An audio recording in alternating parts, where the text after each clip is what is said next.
Good evening, everyone. Welcome to the News Today discussion for 10th of March. My name is Anuj and I will be taking today's session. In today's session, we will be covering 4 main news and 6 quick update and 1 place in news. In main news, we will be covering about the digital footprint for ease of doing business in India as the first main news. Then we will be learning about environmental clearances as the new bodies has been proposed to curb delay in environmental clearances. Then we will be learning about natural farming as NITI Aayog has released a report on natural farming. Then we will be learning about care economy as the Honorable Prime Minister have highlighted the growing importance for care economy in India. Then we will be briefly covering 6 quick update and 1 place in news in between. For today, we will be covering Malawi in place in news. So this is a brief about today's session. Let us discuss and start with the first news. What is the first news for today? In the first news, we will be learning about the digital footprint for ease of doing business in India. It is related to paper 2, where syllabus talks about important aspect of governance, transparency and accountability. It is also related to paper 3, where syllabus talks about economic development. So let us start and discuss this news. So first of all, what is the background for this news? So the background is that in the recent year, several digital initiatives have been undertaken by the government of India, which are playing a key role in improving ease of doing business in India. So what is the meaning of this ease of doing business? And what is ease of doing business index? And is it still released by World Bank? That is the first question which should be there in your mind. So before 2021, ease of doing business index was released by World Bank. In 2024-25, this report name and its procedure has been changed. Now the report name is Business Ready.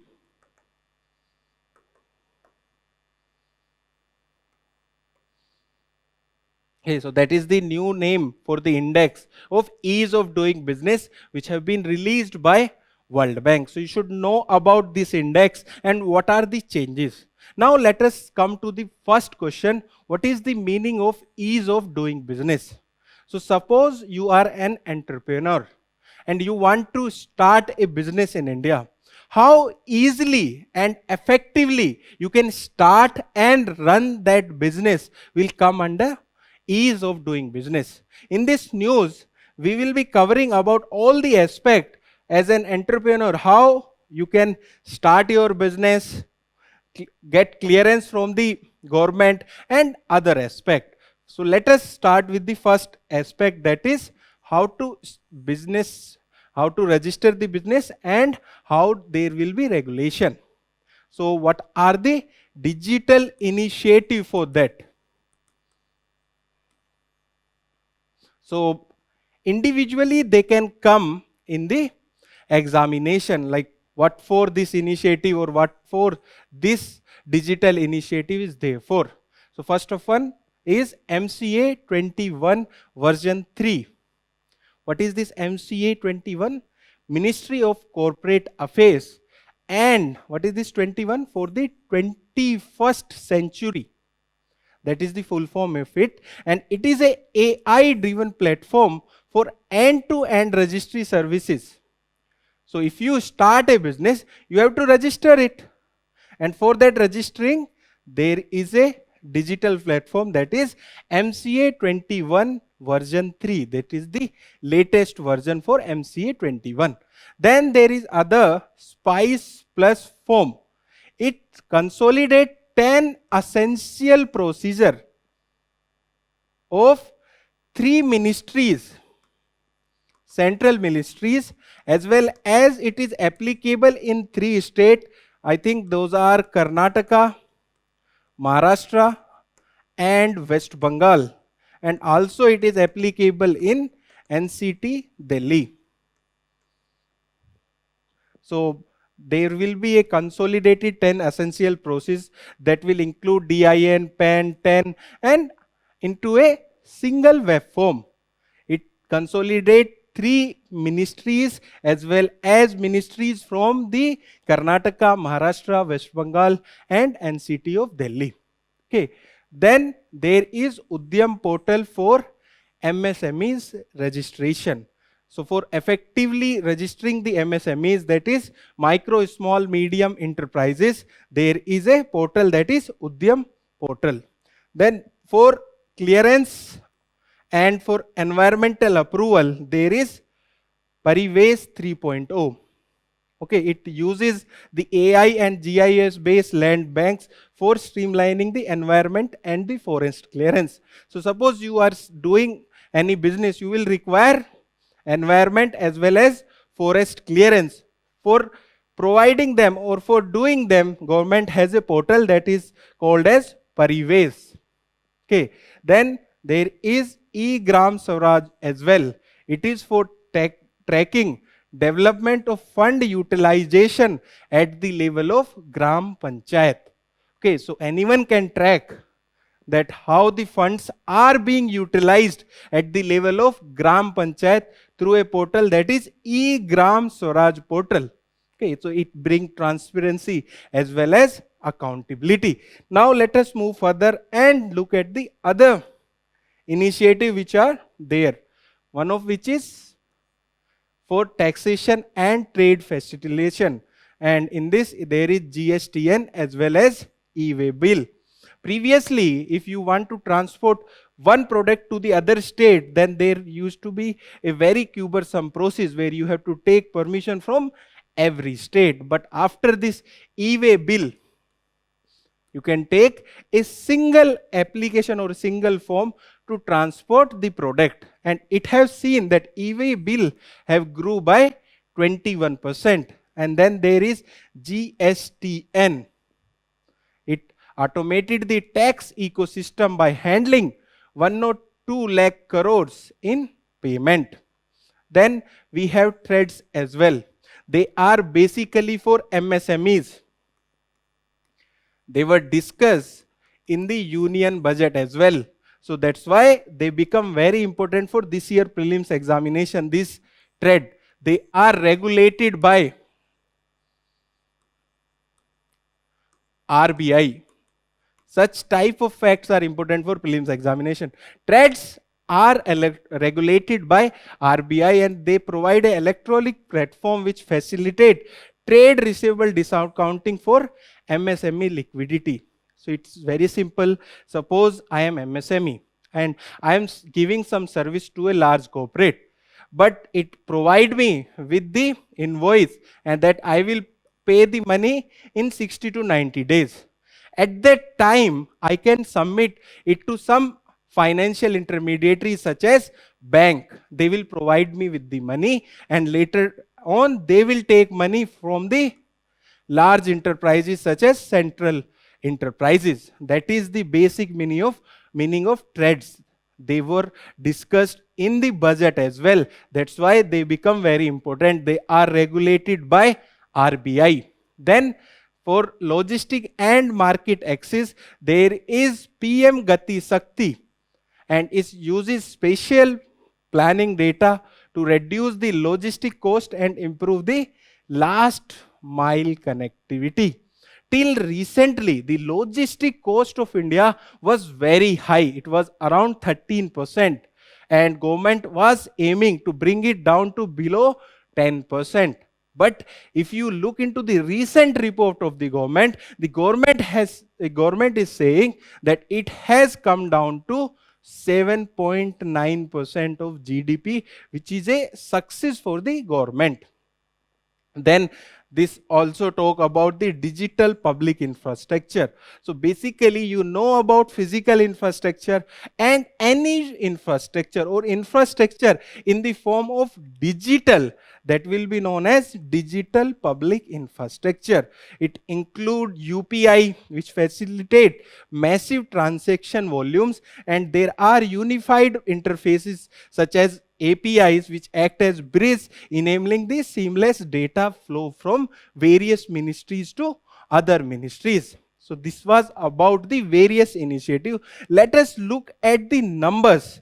These numbers are basically important for your mains examination and not that important for prelims.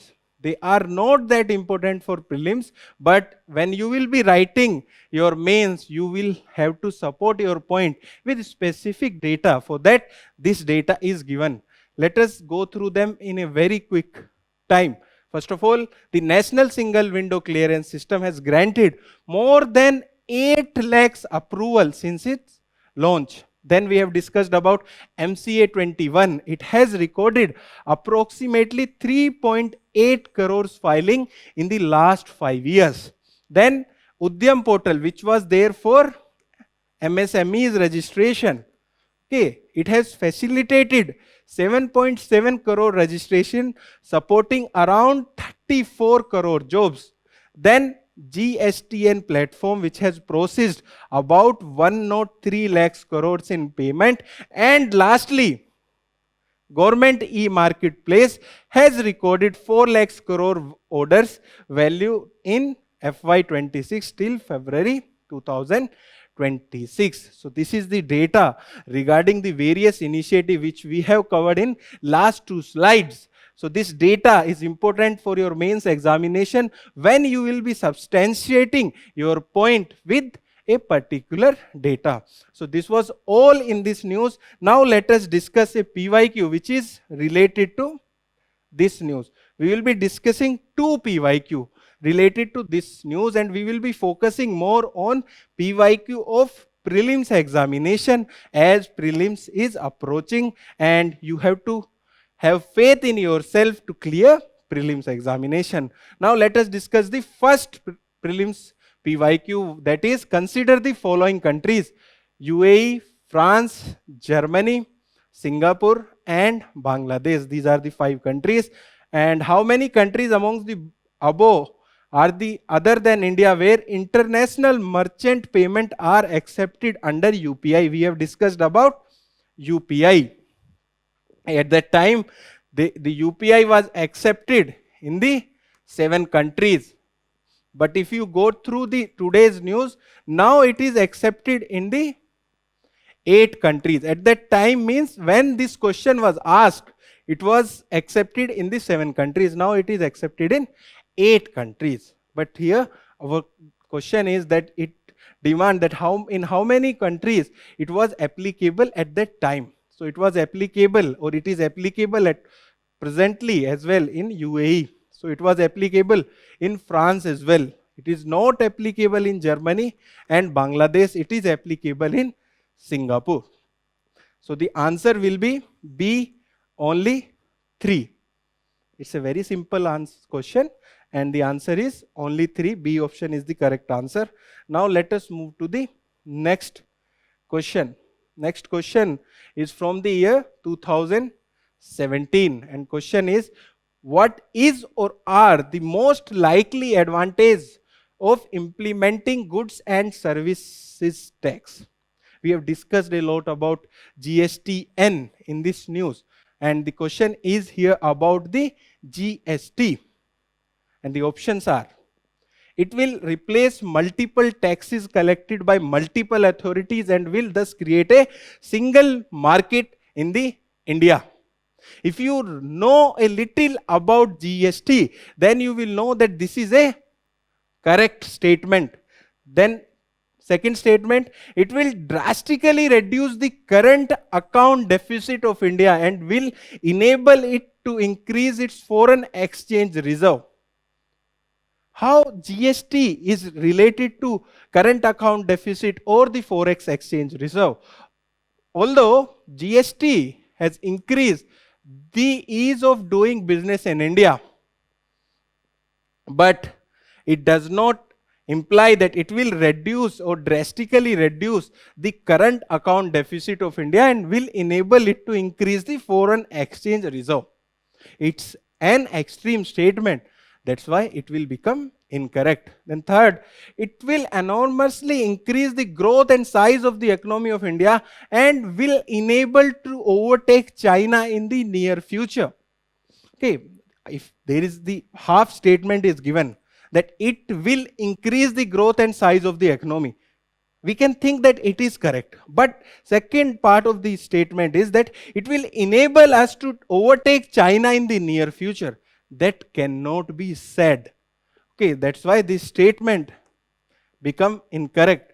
Then the answer will be A1 only. So you can see what kind of questions are coming from the economics. Now let us move to the next news for today. The next news is related to environmental clearance. And what is the context? The context is that the government has proposed new bodies to curb the delays in environmental clearance. It is related to paper 3, where syllabus talks about sustainable development. Now let us discuss this news in detail. First of all, what is the development and what is the background for it? Why government has proposed new bodies for clearance? There was already bodies for environmental clearance. So why government is proposing new bodies? So what government has noticed that at the state level, there was not constitution of the environmental clearance bodies. So they have to promote or they have to establish the standing authority on environmental impact assessment and standing committee on environmental impact appraisal to fast track the environmental clearance. As there was no bodies or there was delays in the bodies for environmental clearance at the state level, so there was a delay in the project. And even if the state government was passing for the environmental clearance, they were sending in bulk to the central government. At that time also, it was very difficult for the central government to appraise the each and every project when the project passes is required in the bulk number. So that was the requirement. That is not that important for us. But these two bodies, what is EIA of 2006 and how these bodies will have or better impact on the environmental clearance, that is there in this news. So both the bodies will be constituted in accordance with the Environmental Protection Act of 1986, and their need have arises as there was delayed reconstitution of the state environmental impact assessment authorities.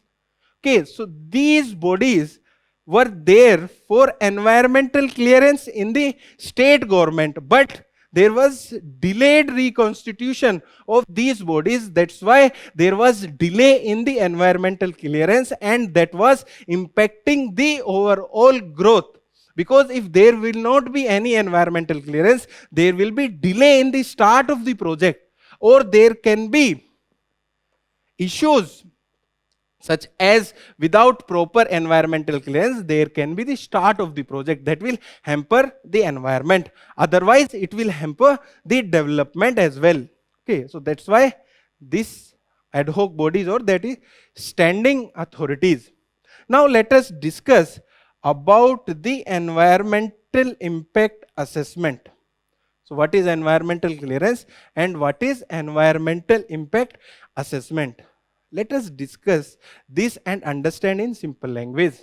So suppose you have to start a project, you will consider all the things, and when you consider its environmental impact, that means we are considering the environmental impact, and when we assess the environmental impact of it, that is known as environmental impact assessment. Let us understand it with an diagram.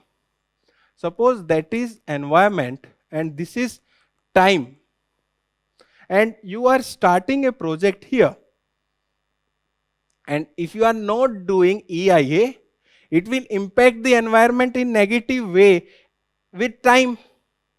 And suppose you have considered the environmental impact of that project and you reconsider about its strategy, then you will make the development in such a way that it will hamper the environmental in a less way with the time. So this is project without EIA, and this is with EIA, and if there was no project.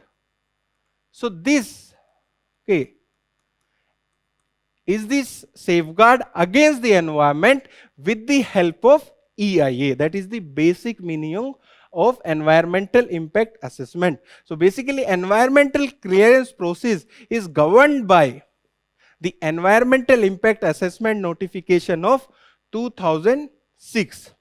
Okay, and EIA is a decision making tool that predict the environmental impact of a proposed project. We have discussed it here.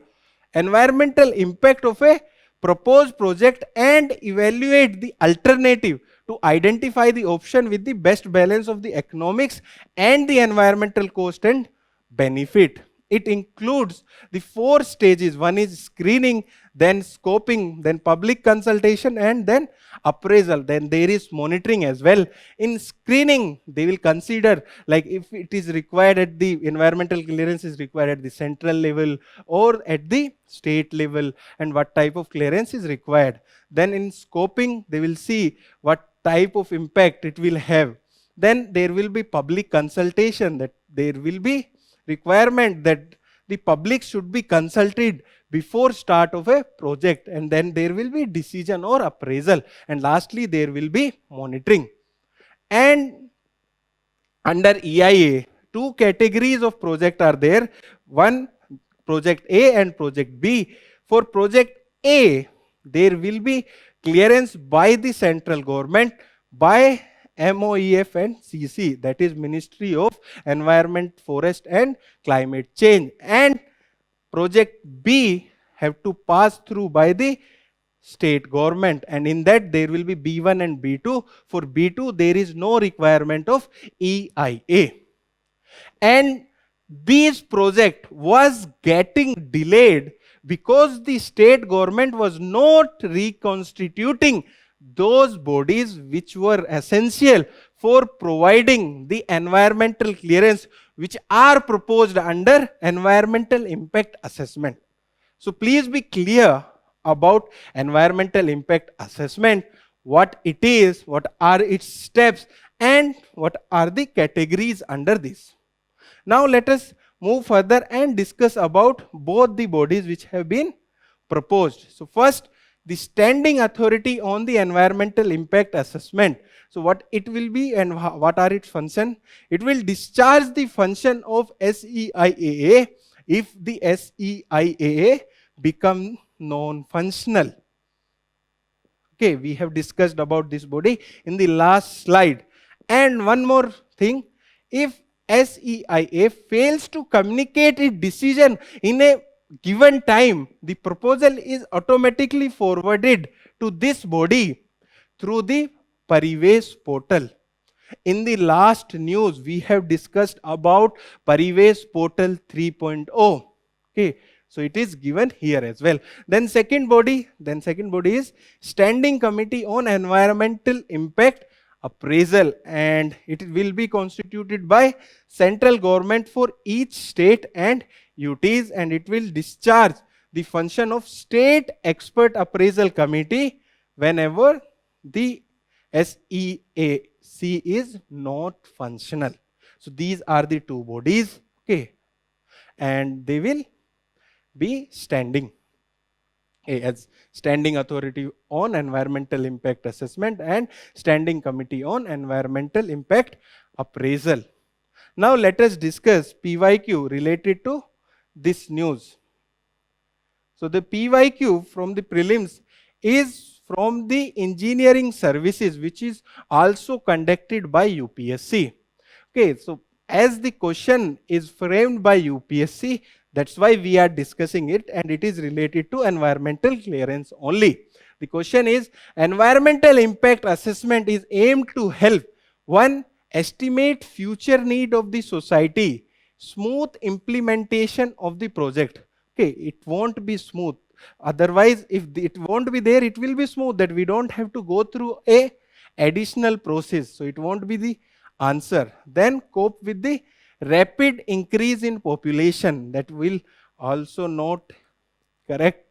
Then the confusion will be between the estimate the future need of the society, as we have discussed that this is a sustainable development process and resource conservation.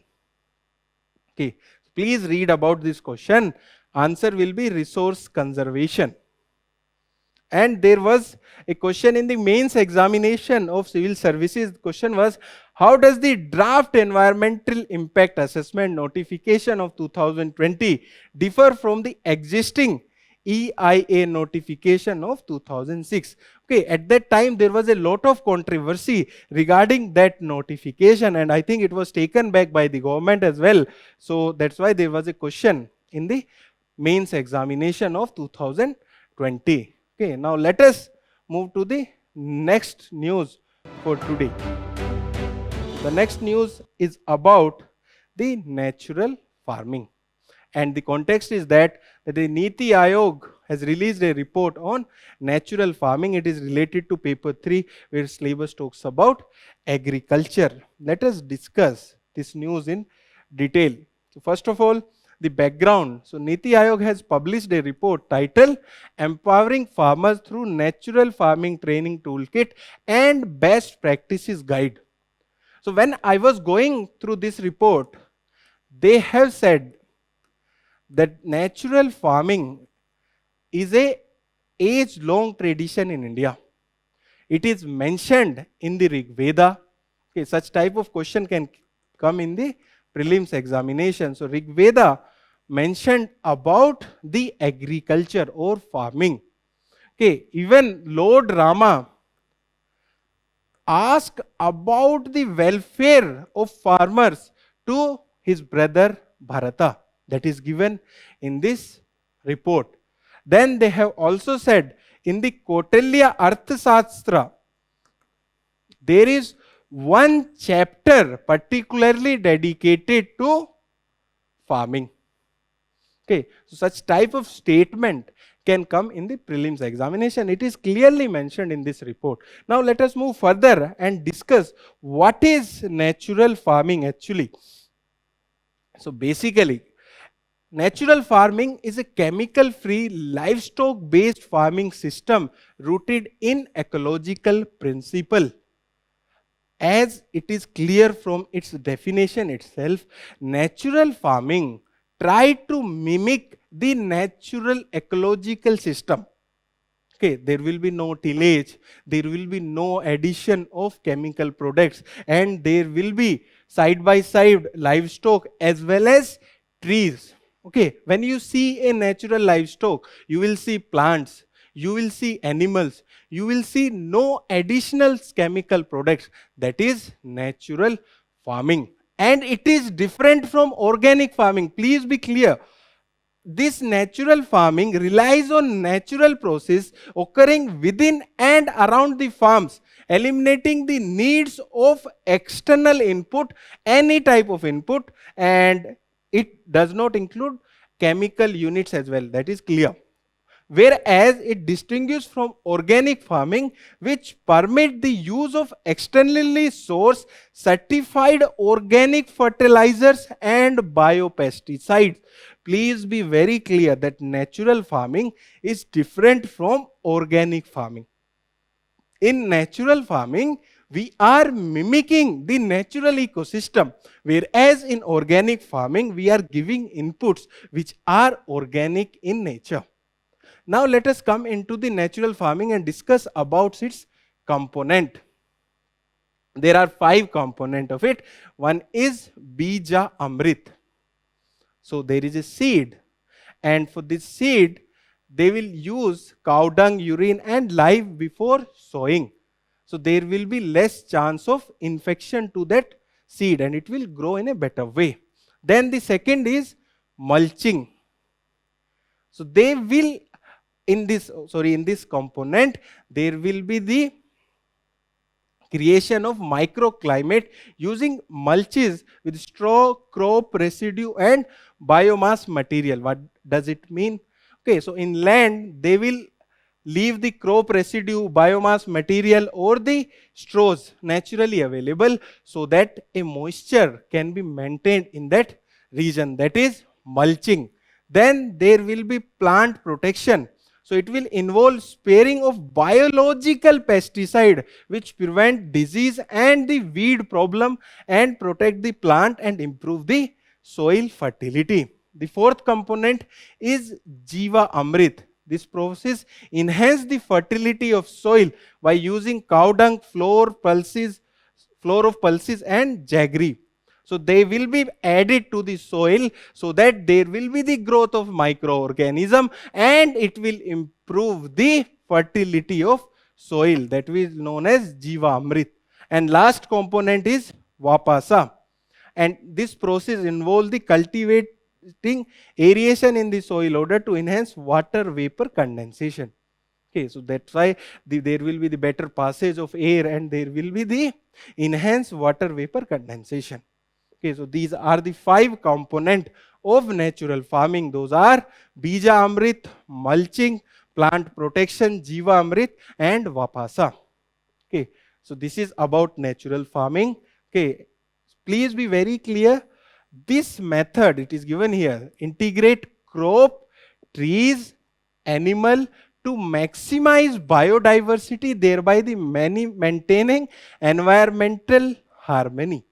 Okay, it involves the growth of trees, crops as well as animal rearing. And it is different from organic farming. Now let us move further and discuss about the benefit of natural farming. Suppose there is a question in the paper 3 mains examination that what are the benefit of natural farming. You all can write this. There will be economic benefit, there will be environmental and ecological benefit, there will be benefit to soil health and resilience, there will be health and nutritional security, and there is livestock integration, it will become more economically viable. But when you are writing the mains answer in the paper 3, there are chances that your answer become generic in nature. That's why you have to support those answers with data as well as with examples. So here, those type of data are given here. So first, what are its economic benefit? It reduces the paid out cost of cultivation by at least 5 to 10% across major crops and up to 20 to 55 crores in several cases, because it does not require additional pesticides and other chemical inputs. That's why it will reduce the paid out cost of cultivation. Then there will be environmental and ecological benefit, as it will lower the greenhouse gases emission by 55 to 85%, and it will also enhance the soil fertility without degradation of the soil.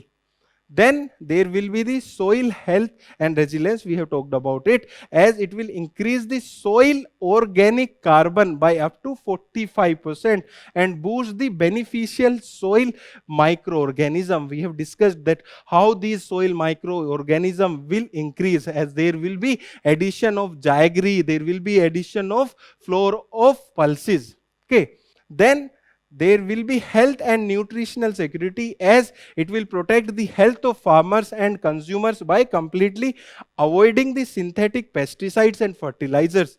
Okay, if you have gone through the farms, you might have noticed in some cases when farmers are applying the chemical products to their field, they are also affected. Their livestock are also affected, and consumer who are eating those crops is also affected. So it will benefit the farmers, it will benefit the livestock, as well as it will benefit the consumer.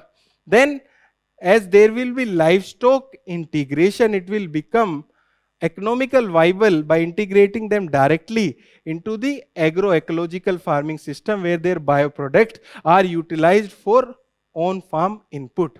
Okay, we have discussed this in the last slides that cow urine and cow dung is used for Jeevamrit, okay, for cleaning and other providing biopesticides for the field. Okay, so this was all in this news. Now let us discuss one PYQ of the year 2021. Question is, how is permaculture farming different from the conventional chemical farming? So permaculture farming is one type of natural farming or regenerative farming. Let us discuss. Permaculture farming discourages monoculture practices, but in conventional chemical farming, monocultural practices are predominant. This is a correct statement, because in conventional farming, conventional chemical farming, there will be more preference for the monoculture as it is easy to maintain. But in permaculture, it discourages the monoculture practices. This is a correct statement. Then conventional chemical farming can cause an increase in soil salinity. You might have noticed this, that this issue is there when there is over irrigation. Okay, but the occurrence of such phenomena is not observed in the permaculture farming. Okay, this is also a correct statement. Then third, conventional chemical farming is easily possible in semi-arid region.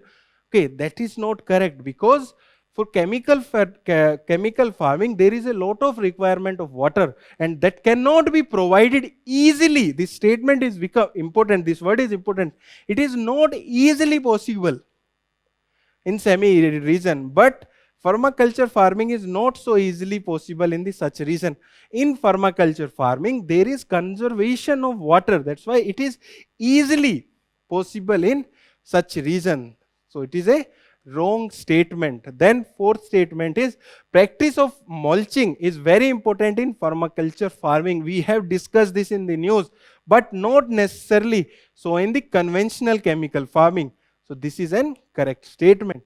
Then answer will be 1, 2 and 4. So this was the PYQ from the year prelims examination of 2021. With this we have completed this news. Now let us move to the next news, and the next news is about the care economy. As PM has highlighted the growing importance of care economy, it is related to GS paper 1, where syllabus talks about social empowerment, and paper 3, where syllabus talks about economic development. So let us discuss about care economy. Suppose you are coming and you are studying, or you are studying at your home. Think how much care economy is making you productive, or making a economy productive. That is a simple question. Now let us discuss what is the meaning of care economy. So it encompasses all essential activities that maintain and support people and daily life, such as child care, elderly care and domestic work. So when you read this statement, you will automatically think about women performing these functions. That is the status of the care economy. And that is the reason it is recently studied by UN Women Data. In India, most of the unpaid care economy is done by women. In a single day, they allocate around 7.2 hours of their day for the care economy, whereas men dedicate only 2.8 hours. So they are negatively impacting. So it is negatively impacting the women growth. There are many reasons that women are not coming up as men, but this is one of the most important reasons, that they are mostly involved in the care economy. So for an average woman, her household work or her care economy work include in a single day around 7.2 hours. Okay, suppose you are reading for 10 to 12 hours in a day, and if you have to function a work, or you have to function in the care economy around 7 to 8 hours. So it will become very difficult for you for preparation of this examination. Similarly, for women, after performing such a long time in care economy, it becomes very difficult for them to become a part of productive economy. Productive economy simply means that economy which contribute towards GDP. This care economy which is unpaid is not included in the GDP. But care economy has both paid, so domestic workers or nurses, as well as unpaid, which is cooking, washing, childcare by women within the household. Okay, so that is about the care economy. Now let us move further in this news and discuss about the need for formalization for care economy in India. So, in the recent past as well, ILO discussed about the formalization of care economy in India. But it is difficult but not impossible. Why it is difficult? That how they will be paid, who will pay them? So such type of questions are very difficult to solve. So it is difficult but not impossible. So let us discuss what is the need for formalization of care economy in India. First of all, contribution to GDP. As we have discussed that the unpaid work in the care economy is not the part of GDP. So the economic value of women's unpaid domestic and care work is estimated to range between 15 to 17% of India's GDP, which is a high number. 15 to 17% of India's GDP. Please look how much agriculture contribute to the Indian GDP. Then you will think about its drastic nature. How much women are contributing in the unpaid work. Then demographic transition. So it is said that by 2050, our old age population, that is above 60%, will become about 21%. Presently, it is around 10%. And of the children's, here children are considered from 0 to 14. Presently they are 25%, but by 2050 they will constitute around 18%. So this 21%, 18%, that will be around 40%. So by 2050, around 40% of Indian population will require the care. So that is the meaning of second statement. Then it will boost the female labor force participation. Presently, it is at around 41%. According to the latest estimates, whenever you write answers, please be aware about the latest estimate. So, latest estimates are that the female labor force participation is around 41%. So, it is said that the unequal burden of care work is on women. We have discussed that in first slide. So it is represented by number that most of the work, around 81% women are involved or in the care works, and only 26% is done by men, which keep women out of paid workforce. We have understood with the example of studying in a single day in the last slide. Then it will create a massive job creation potential, as it is provided that the direct public investment equivalent to 2% of India's GDP could generate 11 million jobs in care economy, and in those 11 million jobs, around 70% will go to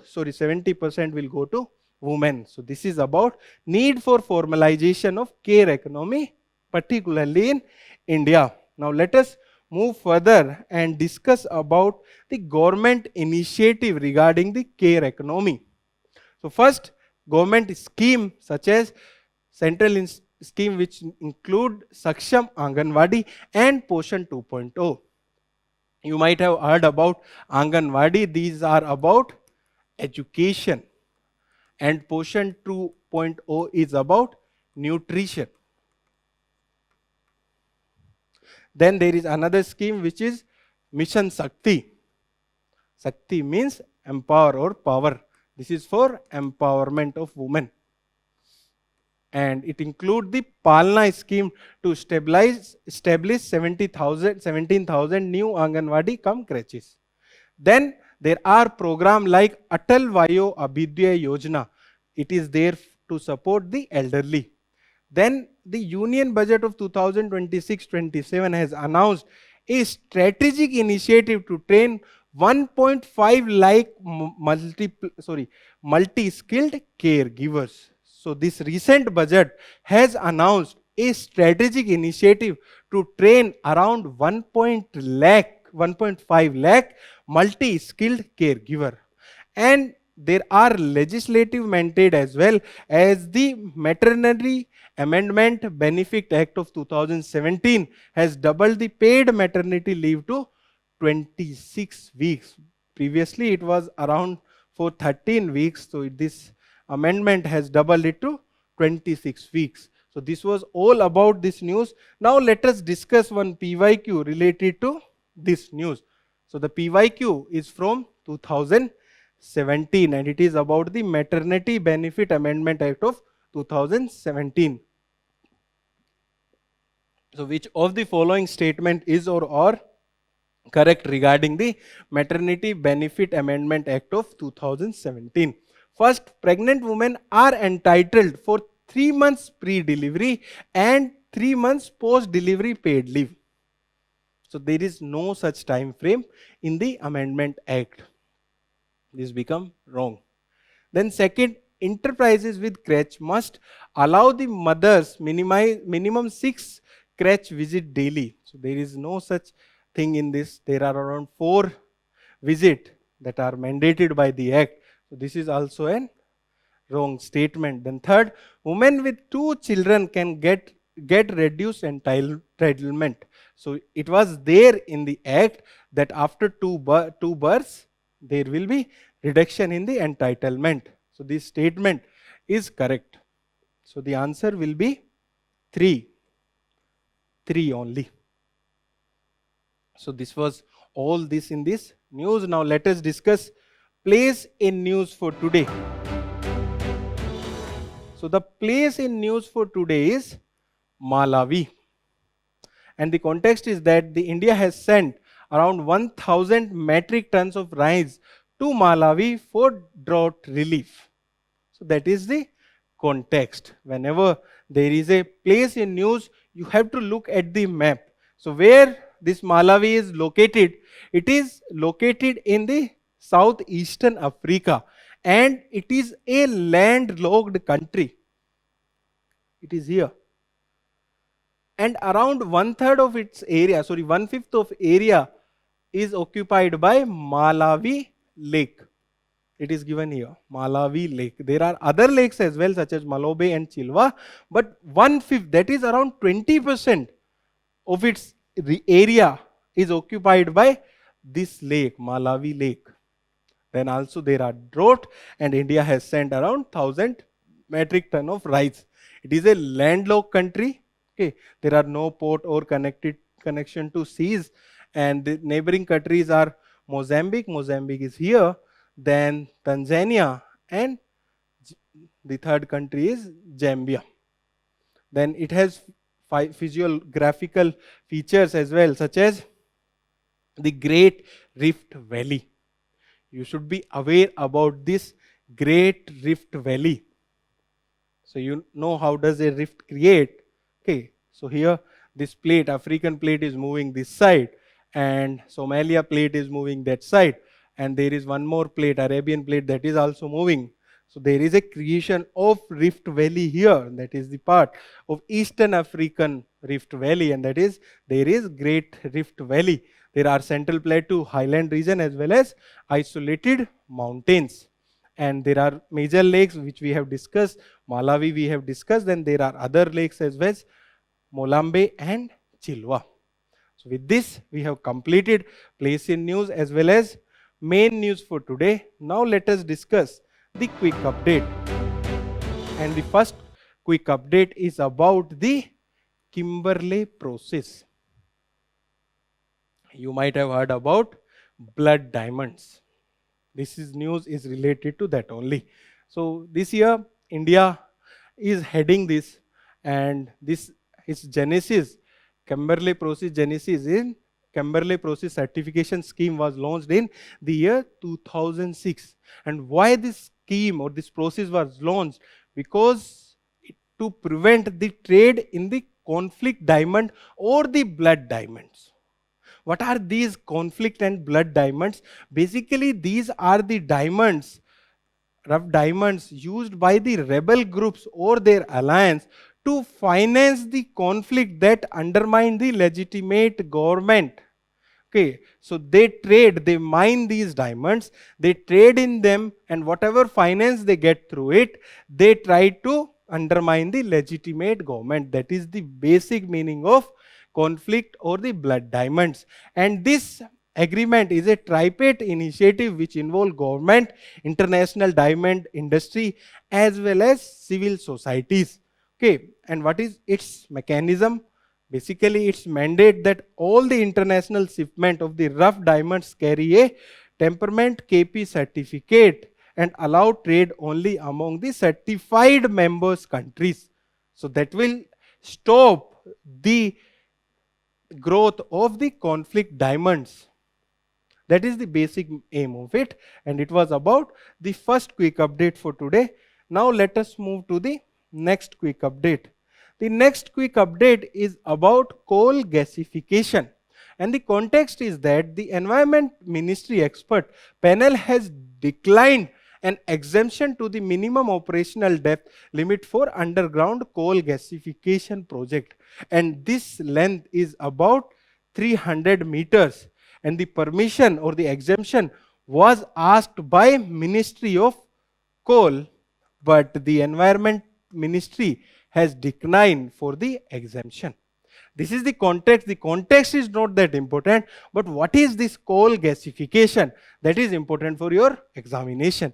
So basically, it's a process which converts the solid coal into the synthetic gas using heat, pressure, and steam or oxygen rather than burning it directly. So here they are converting coal into a synthetic gas and they are not burning coal directly. That is the basic meaning of coal gasification. So it can be done underground as well. Okay, and the resulting synthetic gas or the syngas is primarily consist of carbon monoxide, hydrogen, and carbon dioxide. And what is its significance? You might be aware that we import a lot of coking coal. And if we have this synthetic gas, then there will be reduction in the import of coking coal, which is required for the steel industry. So it will enhance the energy security and offers a cleaner alternative to traditional combustion with lower sulfur emission. You might be aware that Indian coal have the higher sulfurs.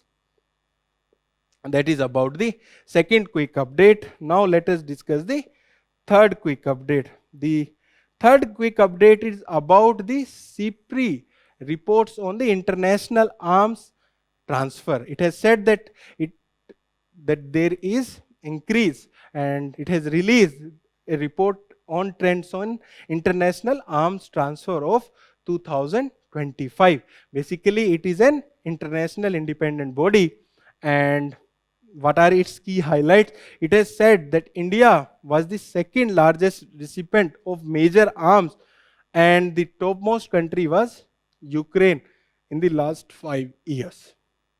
Ukraine, we all are aware that there is a war going on between Ukraine and Russia. So that's why Ukraine was the topmost importer and India was the second largest importer. And India accounts for around 8.2% of the total global arms imports. That is the first highlight. Secondly, that India's overall arms import has fallen by 4% between the year 2016 to 20 and 2021-25 periods. So it has given a positive side as well, that the total import of India is falling, And when we compare it from year 2016-20 to 2021-25, there is a decrease of 4%. That is due to Atmanirbharta in the defense sectors. And it has given about the top suppliers of India. Still, Russia was the topmost supplier, and then France, and then Israel. But it has said that there is a tilt towards West, where our importers is when we are shifting from Russia to the Western countries such as Israel, France, and USA. That has been shown in this report. Now let us move to the next news. The next news is about the exercise Lemaitre of 2026. Before 2 to 3 years, it was often seen that students used to prepare that the name of the exercise and which countries are participating in that exercise. But in year, I think 2023 or 24, there was a question when they have asked about the place where that exercise was taking place. Okay, and here the context is that the Indian Armed Forces contingent have arrived in CHL for the exercise Lemaitre. And it is a biennial joint military exercise conducted between India and CHL. This year, the exercise is there in the Seychelles. And this edition is the first tri-service participation from India. It's an important news that this year, 2026 edition, is the first tri-service participation from India in this exercise Lemaitre. Now let us move to the next quick update. The next quick update is about white phosphorus, and it is a disturbing news. And what is the context? The context is that the Human Rights Watch has claimed to have verified the use of white phosphorus, a chemical weapon by Israel in Lebanon. That also in a residential area, not in a militant area or military area, but in a resident area. That is the disturbing part of it. In this news, we will be covering about the white phosphorus. So it is a translucent and yellow-white wavy solid, and it glows in the dark and ignite instantly upon contact with the air. That's why it is basically used for illumination and targeting in the conflict zone. That is the basic purpose of it. But it is extremely toxic to human, and it causes severe burns to the skin and deep tissues, and causing the major internal damage if inhaled or ingested. That's why it is very hazardous. But it is not explicitly banned but prohibited under international humanitarian law. So here the context is that this report has highlighted, or the Human Rights Watch has claimed, that the Israel have used the white phosphorus in Lebanon in a residential area. Now let us move to the next quick update, and the last quick update for today. It is about the National Highway Green Cover Index. It is released by NHAI, National Highway Authority of India, in collaboration with the National Remote Sensing Center of ISRO, released the inaugural, this is the inaugural National Highway Green Cover Index for 2025-26. And in this index, they have covered around 30,000 kilometers of national highway across 24 states for the period between July to December of 2024. And what it will track? It will track year-on-year green cover improvement across the national highway. And this year report, as this is the inaugural report, will act as a baseline. And then they will see, is there any improvement or there is degradation in the green highways or the green cover. And they have used the satellite-based methodology by detecting the chlorophyll content via high-resolution satellite center of ResourceSat 2 and 2A and CartoSat 2S. In previous year examination, UPSC has asked, can satellite be used for tracking the chlorophyll or the plantation? So such type of information is also asked in the prelims examination. So with this, we have completed the news today discussion for today. You can visit our digital current affairs website to look into the various digital current affairs of Vision IAS, and please solve the questions which are visible on your screen. Thank you and all the best for your preparation.